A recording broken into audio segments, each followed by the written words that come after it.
Hello viewers, मैं शालू और आज का जो हमारा टॉपिक है वो है बीएससी के सिलेबस के बारे में। गाइस, अगर मैं आपको एक बार सिलेबस को स्टार्ट करने से पहले बता दूं, 2021 के बाद आपकी नई शिक्षा नीति जो है वो लागू हो गई है। नई शिक्षा नीति के तहत जितने भी ग्रेजुएशन कोर्सेज हैं उनको सबको सेमेस्टर मोड में यूनिवर्सिटी ने अलाउ कर दिया है, जिसमें आपका बीए, बीएससी, बीकॉम। तो आज हम बात करेंगे बीएससी में जो आपका एक सब्जेक्ट है बॉटनी, उसके सिलेबस के बारे में। अगर मैं बात करूं, ये जो बॉटनी का जो पेपर होता है, जो आपका ये सब्जेक्ट है बॉटनी, ये पेपर नंबर 1 होता है बीएससी में। सब्जेक्ट कोड की अगर मैं बात करूं तो ये आपका सब्जेक्ट कोड है बॉटनी का। उसके बाद आपका मार्क्स का जो पैटर्न होता है ये आपका गलत है। मैं आपको जो मार्क्स का जो क्राइटेरिया है वो समझा देती हूँ। आपका जो ये बॉटनी का जो सब्जेक्ट है ये 100 + 100 मार्क्स, अगर हम देखें ओवरऑल 200 मार्क्स का आपका एक पेपर होता है। 100 मार्क्स आपके थ्योरी के होते हैं, 100 मार्क्स आपके प्रैक्टिकल के होते हैं। आपके जो थ्योरी के जो 100 मार्क्स हैं वो भी आपके 75 + 25 दो पार्ट्स में डिवाइड रहते हैं। 75 मार्क्स का आपका यूनिवर्सिटी एग्ज़ाम कंडक्ट कराती है, 25 मार्क्स का आपका कॉलेज एग्ज़ाम कंडक्ट कराता है, जिसको आप इंटरनल एग्जामिनेशन बोलते हैं और इनको आप बोलते हैं एक्सटर्नल एग्जामिनेशन। ऐसे ही आपका प्रैक्टिकल का क्राइटेरिया है, ये आपका प्रैक्टिकल हो गया, ये आपकी थ्योरी। ऐसे ही आपका प्रैक्टिकल का क्राइटेरिया है। 75 मार्क्स का प्रैक्टिकल आपका यूनिवर्सिटी बेस्ड होता है और 25 मार्क्स का आपका कॉलेज बेस्ड होता है, जो कॉलेज के हाथों में जो नंबर होते हैं। यह है आपका एग्ज़ाम का क्राइटेरिया कि कितना आपका जो होता है, कितने नंबर का आपका पेपर होता है। यही अगर मैं बात करूं, आपका जो फर्स्ट सेम है बॉटनी का जो पेपर है उसका नाम है माइक्रोबायोलॉजी एंड प्लांट पैथोलॉजी। आप फर्स्ट पेपर में माइक्रोबायोलॉजी पढ़ेंगे और प्लांट पैथोलॉजी पढ़ेंगे। आपकी पहली यूनिट है जिसमें आपको पढ़ना होता है ancient botany, contribution of Indian botanist, microscopy, staining techniques, lab equipments, autoclave, centrifuge, calorimeter, spectrophotometer. ये जो जितने भी आपको टॉपिक मैंने बताए हैं ये आप यूनिट नंबर 1 में पढ़ेंगे। पहला पढ़ना है आपको एनिशिएंट बॉटनी। एनिशिएंट बॉटनी में आप पढ़ते हैं कि जो आपका ये जो सब्जेक्ट है बॉटनी का, उसका इवोल्यूशन कहाँ से हुआ है।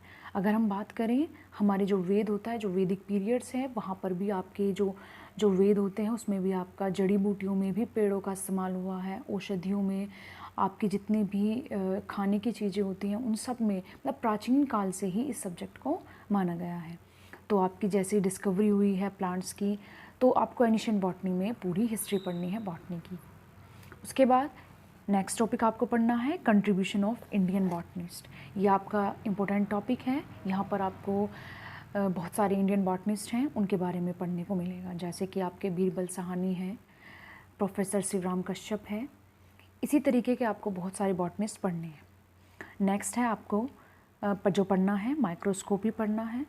जैसे कि आपने बुक का नाम देखा है माइक्रोबायोलॉजी एंड प्लांट पैथोलॉजी, तो आपको माइक्रोब्स की जब स्टडी करनी होती है तो वहाँ पर आपके कुछ इंस्ट्रूमेंट होते हैं जिनकी हेल्प आपको लेनी पड़ती है, जैसे कि माइक्रोस्कोप की हेल्प से आप क्या करते हैं, जितने भी आपके स्मॉलेस्ट माइक्रो ऑर्गेनिज्म होते हैं उनकी स्टडी करते हैं। स्टेनिंग टेक्निक्स पढ़नी है आपको। ग्राहम एक साइंटिस्ट हुए हैं, उन्होंने इस टेक्निक को दिया है ग्राहम, जिससे इसका नाम है ग्राहम स्टेनिंग। इसको आपको डीपली पढ़ना है। ये आपका ऑलमोस्ट पूछा भी जाता है एग्ज़ाम में, शॉर्ट नोट में इसको पूछ लेते हैं। ग्राहम स्टेनिंग या स्टेनिंग टेक्निक्स आपको बतानी है। ग्राहम ने क्या किया कि उन्होंने बैक्टीरिया का जो एक सॉल्यूशन होता है उसको आइसोलेट करने के लिए, मतलब उसमें जो बैक्टीरिया जो मौजूद होते हैं जिसकी वजह से डिज़ीज़ होती है और नॉन डिज़ीज़ बैक्टीरिया है, उनको आइडेंटिफाई करने के लिए एक पूरी टेक्निक्स है उसको परफॉर्म किया, जिसमें आप 2 डिफरेंट कैटेगरीज़ के आप बैक्टीरिया को आइसोलेट करते हैं, जिसको आप gram positive and gram negative का नाम देते हैं। आगे जाकर हम इसको डीपली पढ़ने वाले हैं। उसके बाद इसी में आपको पढ़ना है लैब इक्विपमेंट्स। आप यहाँ पर डिफरेंट लैब इक्विपमेंट्स देखेंगे, जैसे कि आपका पहला लैब इक्विपमेंट्स है ऑटोक्लेव, नेक्स्ट है सेंट्रीफ्यूज, थर्ड है कैलोरीमीटर और लास्ट है आपका स्पेक्ट्रोफोटोमीटर। ये डिफरेंट आपके इक्विपमेंट्स हैं जिनको आप माइक्रोबायोलॉजी में इस्तेमाल करते हैं। उसके बाद अगर मैं बात करूँ आपकी unit number second, unit number second में सबसे पहला जो टॉपिक है वो पढ़ना है आपको शेल स्ट्रक्चर। शेल स्ट्रक्चर, यहाँ पर आप देखेंगे पूरी शेल के स्ट्रक्चर, सेल की डिस्कवरी किसने, शेल्डन एंड श्वान हैं जिन्होंने सबसे पहले सेल थ्योरी दी। आपकी पूरी डिस्कवरी पढ़ना है, रॉबर्ट हुक ने सबसे पहले शेल्स को कॉर्क में उसकी डिस्कवरी हुई है। देन आप उसकी स्ट्रक्चर बताएंगे कि प्लांट शेल की स्ट्रक्चर कैसी होती है, और आपकी जो एनिमल शेल्स हैं उसमें क्या डिफरेंसेस हैं वो भी आप देखेंगे। यूकैरियोटिक एंड प्रोकैरियोटिक शेल्स को भी आपको पढ़ना है। देन उसके बाद नेक्स्ट है ग्राहम स्टेनिंग, जिसके बारे में मैंने ऊपर भी बात किया, स्टेनिंग। देन उसके बाद आपको रिप्रोडक्शन इन बैक्टीरिया, जो आपका बैक्टीरिया होता है उसका आप कंप्लीट रिप्रोडक्शन देखेंगे। जो आपके बैक्टीरियाज होते हैं उनके अंदर 3 टाइप का बेसिकली रिप्रोडक्शन देखने को मिलता है, ट्रांसफॉर्मेशन, कॉन्जुगेशन एंड ट्रांसडक्शन। ये आपके कुछ टाइप हैं जिनको आपको आगे बताया जाएगा डिटेल में। जब मैं जो नेक्स्ट वीडियोस हैं अपनी अपलोड करूँगी एक एक टॉपिक के ऊपर, तब मैं इनके बारे में आपको बात करूँगी। देन उसके बाद आप बैक्टीरिया के बाद आपको वायरस पढ़ने हैं, वायरस की कंप्लीट हिस्ट्री, उसका क्लासिफिकेशन, फीचर्स सब पढ़ोगे आप उसमें। देन उसके बाद नेक्स्ट एक टाइप का जो वायरस होता है जिसको आप बैक्टीरियोफाज भी बोलते हैं। बैक्टीरियोफाज के बारे में हमने ऑलरेडी अपने चैनल पे एक वीडियो अपलोड किया हुआ है, तो आपको बैक्टीरियोफाज पढ़ना है। बैक्टीरियोफाज बेसिकली ऐसे वायरस होते हैं जो आपके बैक्टीरिया को ईट करते हैं, उनको बैक्टीरियोफाज बोला जाता है। बैक्टीरियोफाज के भी टाइप हैं जैसे अल्फ़ा फाज और टी फाज। उसके बाद आपको नेक्स्ट पढ़ना है वायरोइड्स पढ़ने हैं। वायरोइड्स होते क्या हैं वो आप सब देखेंगे। उसके बाद आपको प्रियोन्स पढ़ने हैं और पीपीएलओ या फिर माइकोप्लाज्मा पढ़ना है। ये सब चीज़ें आपको सेकंड यूनिट में पढ़ना है। देन उसके बाद आपकी है unit number third. Unit number third का नाम है आपकी फाइकोलॉजी। ये एक ऐसी ब्रांच होती है या ऐसी शाखा होती है आपकी साइंस की जिसमें आप स्टडी करते हैं एल्गी की। The branch of science that deals with the study of algae is known as phycology, या the branch of biology that deals with the study of algae is known as phycology. यहाँ पर आप अपनी जो शैवाल हैं, algae हैं, उनका अध्ययन करेंगे, शैवालों का अध्ययन। सबसे पहले देखेंगे आप शैवालों की थैलस ऑर्गेनाइजेशन। थैलस ऑर्गेनाइजेशन का मतलब होता है स्ट्रक्चर ऑफ आपकी एल्गी। आपकी जो भी एल्गी है वो कितने टाइप के स्ट्रक्चर में आपकी मिलती है एनवायरनमेंट में, जैसे कि यूनिसेलुलर है, कॉलोनियल है, हेट्रोट्राइकस है, फिलामेंटस फॉर्म है। ये डिफरेंट टाइप्स की आपकी फॉर्म होती है एल्गी की, या थैलस ऑर्गेनाइजेशन होता है। उसके बाद एल्गल पिगमेंट्स देखेंगे। एल्गी के जो कलर होते हैं, पिगमेंट्स होते हैं, जैसे क्लोरोफिल ए है, फाइकोब्लिन्स है, फाइकोरिथ्रिन है, फाइकोसाइनिन है, कैरोटीनॉइड्स है। ये डिफरेंट्स के आपकी जो एल्गी होती है उनके अंदर डोमिनेंट पिगमेंट्स होते हैं। नेक्स्ट आप देखेंगे रिजर्व फूड मटेरियल। जो भी आपकी एल्गी होती है वो अपना जो फूड होता है, अपना जो भोजन होता है, उसको किस फॉर्म में स्टोर करती है, उसको रिजर्व फूड बोलते हैं। जैसे स्टार्च हो गया, मैनिटोल हो गया, ये सब आपकी रिजर्व फूड की क्या है, स्टोर्ड फॉर्म है। उसके बाद आप देखेंगे क्लासिफिकेशन। आप जितनी भी जो आपकी एल्गी होती हैं उनके जो क्लासिफिकेशन है, डिफरेंट टाइप्स के आपकी क्लासिफिकेशन है। जैसे कि जो सबसे कॉमन जो आपका जो क्लासिफिकेशन होता है वो एफी फ्रिज ने दिया है। एफी फ्रिज के अकॉर्डिंग जो आपकी एल्गी है उसको 11 क्लास में उसको कैटेगराइज किया गया है। 11 क्लासेस होती हैं एल्गी की, वो बताया हुआ है। उसके बाद आप पढ़ेंगे डिफरेंट टाइप्स की एल्गी पढ़ेंगे, जैसे कि नोस्टॉक पढ़ेंगे जिसको ब्लू ग्रीन एल्गी के नाम से जाते हैं, वोलवॉक्स, हाइड्रोडिक्ट्यून, कारा, ये सारी आपकी क्या है, ग्रीन एल्गी है। उसके बाद ओडोगोनियम है, एंड एक्टोकार्पस है, पॉलीसाइफोनिया है, सारगासम है। ये आपकी क्या है, एल्गी की आपकी स्पीसीज़ हैं, डिफरेंट टाइप्स की आपकी एल्गी है। देन उसके बाद आपको पढ़ना है unit number fourth. Unit number fourth का अगर हम बताएं उसका नाम है माइकोलॉजी। जैसे यूनिट नंबर थर्ड का नाम फाइकोलॉजी, जिसको आपने भी बताया था कि स्टडी ऑफ एल्गी होती है, यहीं पर हम बात करें इसको, ये यूनिट नंबर आपकी फोर्थ है जिसको आप माइकोलॉजी बोलते हैं। माइकोलॉजी बोले तो स्टडी ऑफ फंजाई, ठीक है। वहाँ पर आपने पढ़ा था कि जो आपकी शैवाल होती है उनके अध्ययन को आप क्या बोलते हैं, फाइकोलॉजी बोलते हैं। और अगर मैं हिंदी में बताऊँ माइकोलॉजी को, यहाँ बोलते हैं आप कवकों का अध्ययन, ठीक है गाइज। या फिर डेफिनेशन की अगर मैं बात करूँ, the branch of biology that deals the study of fungi is known as mycology. तो आपको यूनिट नंबर फोर्थ में उसके जनरल फीचर्स पढ़ने हैं क्लासिफिकेशन पढ़ना है। क्लासिफिकेशन भी आपके डिफरेंट साइंटिस्ट के हैं, जैसे एलेक्सोपोलस का है, मिम्स का है, एंसवर्थ का क्लासिफिकेशन है। तो आपको डिफरेंट क्लासिफिकेशन पढ़ने हैं। एंड लास्ट में आपको पढ़ना है इकोनॉमिक इम्पोर्टेंस, कि जो आपकी जो फंजाई होती है उसके क्या महत्व है। जैसे अगर आपकी मैं फंजाई की बात करूँ, एक फंजाई है मशरूम जिसको बोलते हैं। मशरूम को क्या कहते हैं, उसको खाने के लिए भी इस्तेमाल करते हैं। जैसे मशरूम को बोलते हैं एगैरिकस। एगैरिकस एक मशरूम होता है जिसको आप खाने के लिए भी इस्तेमाल करते हैं। ठीक है गाइस, इसकी खेती करी जाती है जिसको मशरूम कल्चर बोला जाता है। लोग इसको खाते हैं। अच्छी इसकी जो विटामिन जो मिनरल्स होते हैं इसके अंदर काफ़ी ज़्यादा मौजूद होते हैं। और एक आपकी जो फंजाई है पेनिसिलियम, उससे एक एंटीबायोटिक तैयार हुई। सबसे पहले अलेक्जेंडर फ्लेमिंग ने एक एंटीबायोटिक तैयार किया था जिसका नाम है पेनिसिलिन। और पेनिसिलिन सबसे पहले आपकी फंजाई है उसी से ऑब्टेन हुआ है। उसके बाद है आप फिजेरियम आप अपनी इसकी क्या पढ़ेंगे, स्पीसीज़ पढ़ेंगे। जैसे राइजोपस है, पेनिसिलियम है जिसके बारे में मैं अभी बात करी थी कि इससे क्या होता है। आपका जो एंटीबायोटिक है उसको ऑब्टेन किया है अलेक्जेंडर फ्लेमिंग ने। एंटीबायोटिक का नाम है पेनिसिलिन, नॉट पेनिसिलियम। ठीक है। स्पीसीज़ का अगर मैं बात करूं, पेनिसिलियम नोट एटम है, पजाइजा है, अस्टिलागो, पक्सीनिया, गैरिकस, फिजेरियम, अल्टरनिनिया। ये डिफरेंट टाइप्स की आपकी क्या है फंजाई। और इन फंजाई की वजह से प्लांट्स में डिजीज़ भी होती है। उसके बाद हम बात कर लेते हैं यूनिट नंबर 5 की। सबसे पहला टॉपिक आप पढ़ेंगे यूनिट नंबर 5 में मशरूम कल्टीवेशन। मशरूम कल्टीवेशन का मतलब होता है मशरूम की खेती। अभी मैंने ऊपर भी बताया था आपका जो ये अगैरिकस होता है, अगैरिकस को ही मशरूम बोला जाता है। और मशरूम को आप खाने के लिए भी इस्तेमाल करते हैं। और जब जो चीज़ खाने के लिए इस्तेमाल होती है तो उसकी आप क्या करते हैं, कल्टीवेशन करते हैं, खेती करते हैं। ठीक है। जैसे कि इसमें लिखा भी हुआ है एग्जाम्पल कि कुछ क्लास है आपकी फंजाई की, जैसे बेसिडियोमाइसिटीज़, और इसको क्या करते हैं, खाने के लिए इस्तेमाल करते हैं। इसकी फ्रूटिंग बॉडी होती है जिसको आप बेसिडियोकार्प बोलते हैं। एग्जाम्पल है अगैरिकस। अगर मैं एक फिगर के हेल्प से आपको समझाऊं तो जनरली बरसात के मौसम में आप लोग इसको सांप की छतरी के नाम से जानते हैं। कुछ इस तरीके की स्ट्रक्चर होती है आपकी, अम्ब्रेला लाइक, इस तरीके से सबस्ट्रेटम से जुड़ा होता है। ये आपका अगैरिकस का डायग्राम है। इसकी फ्रूटिंग बॉडी होती है जिसको बेसिडियोकार्प बोलते हैं और इसी को खाने के लिए इस्तेमाल किया जाता है। नेक्स्ट इसी में आपका एक टॉपिक है लाइकेन। लाइकेन एक अलग से ही टॉपिक है। अगर मैं बात करूं, लाइकेन दो चीज़ों का मिक्सचर होता है या फिर दो चीज़ें मिलकर एक सिम्बायोटिक प्लांट बनाती है जिसको लाइकेन बोला जाता है। सिम्बायोटिक होता है जब दो चीज़ें एक दूसरे की सहमति से एक साथ रहें तो उसको बोलते हैं सिम्बायोटिक। ठीक है। तो लाइकेन्स क्या होते हैं, सिम्बायोट प्लांट्स होते हैं। इसमें एल्गी प्लस फंजाई होती है, दोनों एक साथ रहते हैं। अच्छा, एल्गी और फंजाई रहते कैसे हैं आपको पता है। एल्गी आपकी ग्रीन कलर की होती है और जितने भी प्लांट्स ग्रीन कलर के होते हैं उनका एक नेचर होता है, वो फोटोसिंथेसिस के लिए तैयार होते हैं। दैट मीन्स वो अपना फूड खुद बना लेते हैं।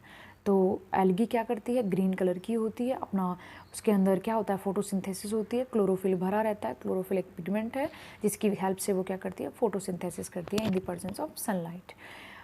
उसके बाद अगर मैं यही बात करूँ फंजाई की, फंजाई के अंदर एक ऐसी खासी बात होती है कि वो जिस भी सबस्ट्रेटम से जुड़ती है वो अच्छे से उस पर अपनी पकड़ बना लेती है और वहीं से अपना पूरा नरिशमेंट एब्जॉर्ब करती रहती है। कई बार आपने देखा भी होगा, जैसे फ्रूट्स होते हैं, आपका ब्रेड्स होता है, जैम्स, जेलीज, पिकल्स, आपका लेदर होता है, शूज़ होते हैं, बेल्ट होती है, उनके ऊपर भी आपका फंगस ग्रो कर जाता है। तो फंगस क्या करता है, उसके पास स्टोरिया होती है, माइसीलियम होता है, वो उससे पेनिट्रेट कर जाता है किसी भी सबस्ट्रेटम में ईजीली।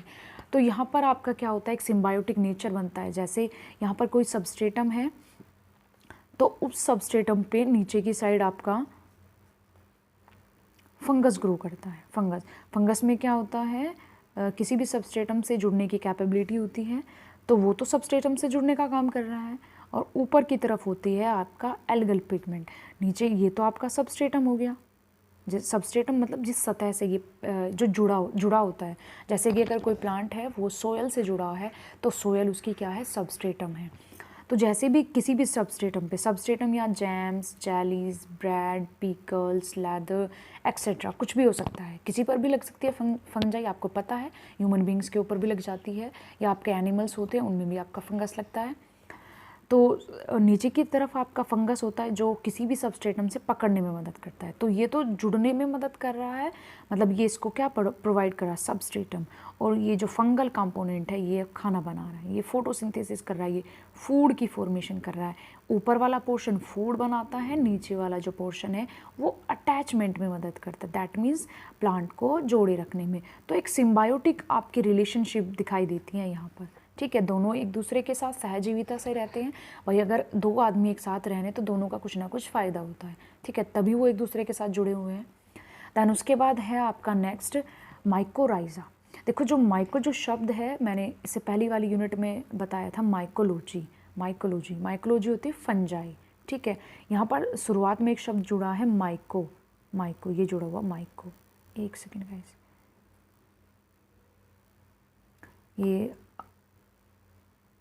ये जुड़ा है माइको, ठीक है। माइको का मीन्स मैं अभी बता दिया आपको, ये होती है आपकी फंजाई, ठीक है, ये आपकी फंजाई होती है माइको। एक सेकेंड गाइस,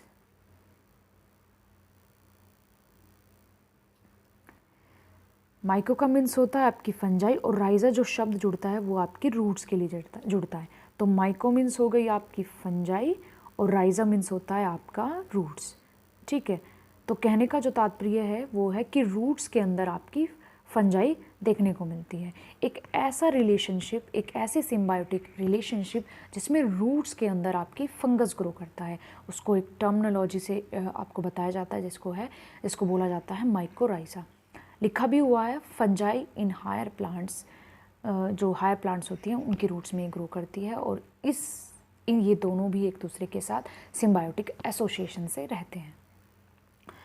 उसके बाद मैं यूनिट नंबर 5 की अगर बात करूं, यूनिट नंबर 5 में आपको पढ़ना है प्लांट पैथोलॉजी।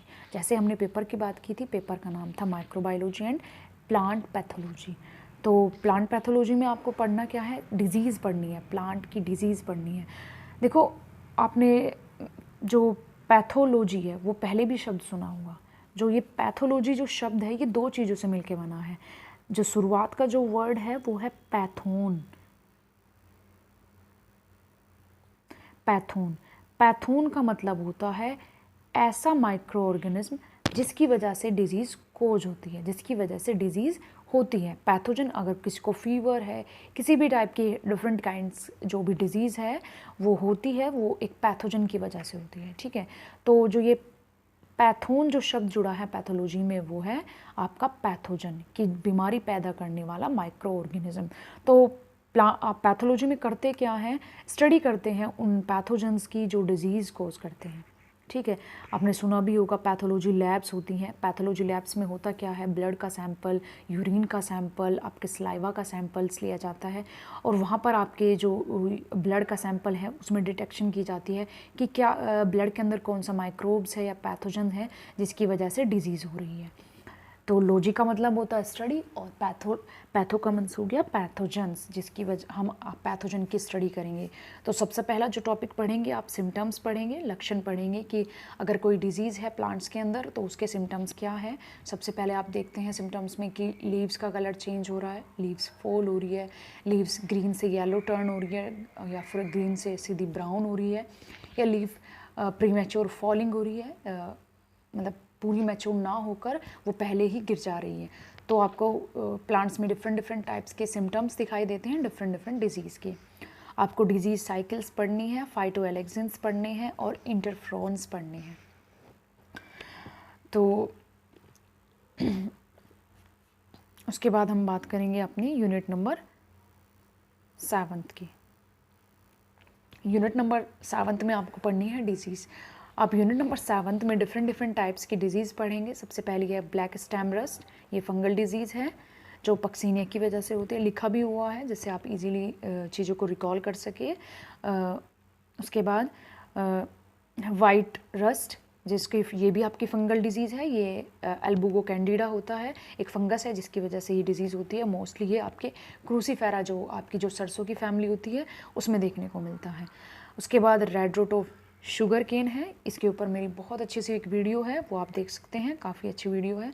मैंने पूरी डिजीज़, मोस्टली जितनी भी आप ये डिज़ीज़ देख रहे हैं, इन डिज़ीज़ के ऊपर इंडिविजुअल हर एक वीडियो को मैंने प्रीवियस वीडियो में डिस्कस किया हुआ है।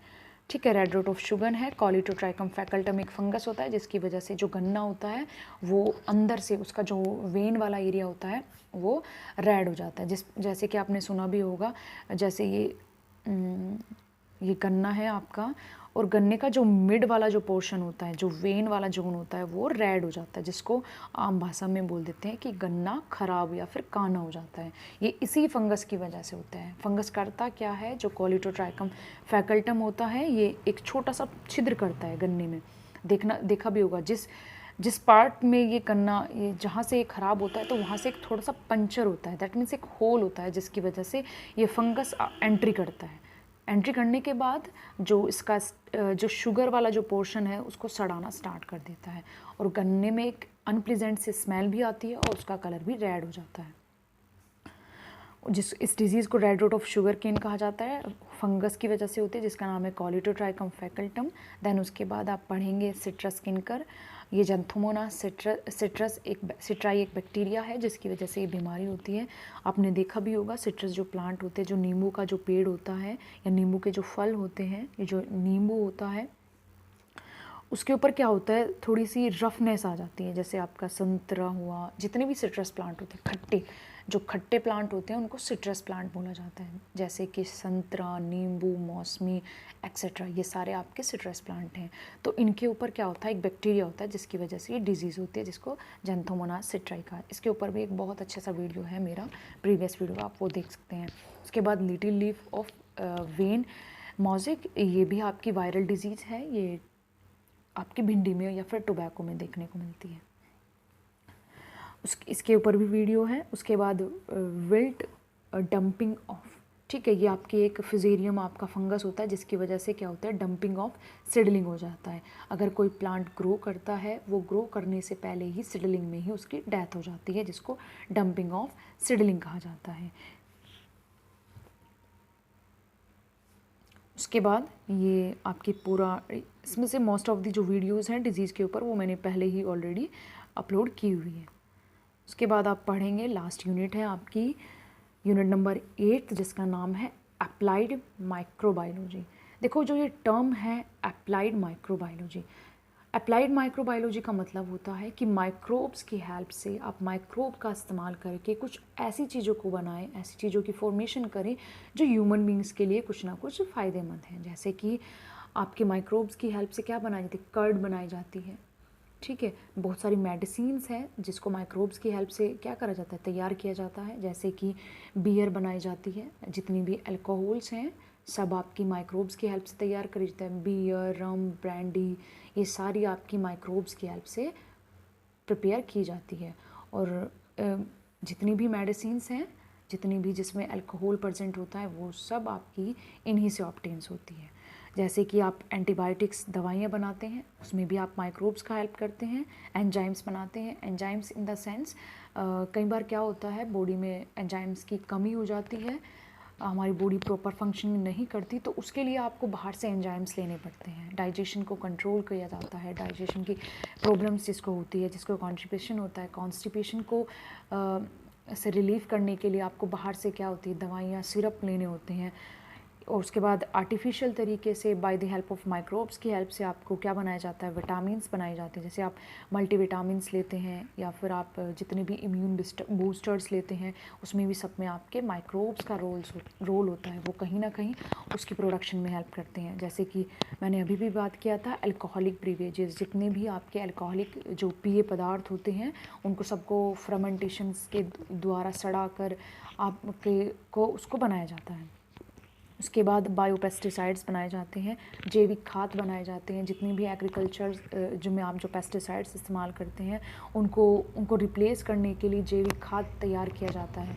तो उसमें भी कहीं ना कहीं माइक्रोब्स ही हैं, जो आपके जो आपकी जो फील्ड होता है, जो क्रॉप एरिया है, आपका कल्टीवेटेड एरिया है, उसमें आपके जो बायोपेस्टिसाइड्स हैं उनको ऐड किया जाता है। जैसे कि अर्थवॉर्म है, केचुआ है, उसको ऐड किया जाता है, जिससे कि आपकी जो जो फर्टिलिटी है सोइल की वो इंक्रीज़ हो जाए। उसके बाद सिंगल सेल प्रोटीन या SCP बनाई जाती हैं, ये आपकी एक टाइप की प्रोटीन्स होती है, इसको भी आप by the help of microbe से बनाया जाता है। तो ये गाइस हमने पूरा अपना डिटेल डिस्कस किया है आपके फर्स्ट सेमेस्टर का जो बॉटनी का जो सिलेबस है। गाइस इसमें से अगर आपको कुछ पूछना है वो आप कमेंट में लिख सकते हैं, और कुछ टॉपिक अगर आप देखें वो प्रीवियस वीडियो में मैंने पहले ही बता दिए हैं। और मैं आपको एक बात और बता दूं गाइस, मेरा एक टेलीग्राम पर भी चैनल है इसी नाम से, वहाँ पर आप मुझे ज्वाइन कर सकते हैं। टेलीग्राम पे अगर आपको किसी नोट्स की PDF अगर चाहिए या किसी भी टाइप की मेरे से हेल्प चाहिए तो मुझे वहाँ पर ज्वाइन करें। मैं अपने टेलीग्राम का लिंक अपने यूट्यूब के डिस्क्रिप्शन में दे दूँगी, इस वीडियो के डिस्क्रिप्शन में। और आपको अगर किसी भी टॉपिक के ऊपर मुझसे कुछ पूछना है तो आप कमेंट में ज़रूर लिखें। Thank you guys.